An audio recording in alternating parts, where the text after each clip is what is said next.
याद रखो भारत के मुसलमानों, मेरी इस बात को ज़हन नशीन कर लो कि बीजेपी को रोकने की जिम्मेदारी सिर्फ 17 करोड़ मुसलमानों की नहीं है।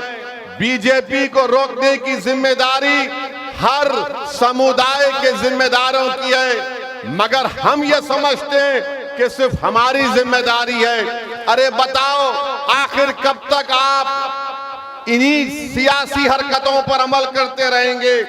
बताइए, भारत की पार्लियामेंट में कितने मुसलमान एमपी हैं? 17 करोड़ तुम्हारी आबादी है, 14% है। आप 5% आपके एमपी नहीं है, 5% भी आपके एमपी नहीं है। और आपसे कहा जाता है आकर कि जब अकोला में इलेक्शन होगा तो तुम सेकुलरिज्म को जिंदा रखना। खबरदार, मैं उन दल्लालों से कह रहा हूं जो मुसलमानों की सफों में हैं। मैं उन चौधरियों से कह रहा हूं जो दिल्ली में बैठकर हमारे इत्तेहाद का सौदा करते हैं। अरे तुमको क्या अल्लाह का खौफ नहीं है? तुम कब तक मुसलमानों का ठेका लेकर नुकसान पहुंचाओगे? अरे बताओ तुम इन लोगों को कि आज मोदी अगर जीतता है तो मुसलमानों की वजह से नहीं, मोदी अगर जीतता है तो उसने अपने आप को एक बड़ा लीडर बना दिया, हिंदू हृदय सम्राट कहकर। वो तमाम मेजॉरिटी कम्युनिटी को एक करने की कोशिश कर रहा है। अरे नरेंद्र मोदी ने भारत में, भारत की सियासत में मुसलमानों को मार्जिनलाइज करके रख दिया। आज भारत की सियासत में नक्शे में तुम कहीं पर नहीं हो। तुम अकोला की सरजमीन पे हजारों की तादाद में इस गुनाहगार और दीवाने की बात सुनने आए हो, मगर मेरे भाई बताओ, तुम्हारा भारत की सियासत में कहां है तुम्हारा निशान? बताओ।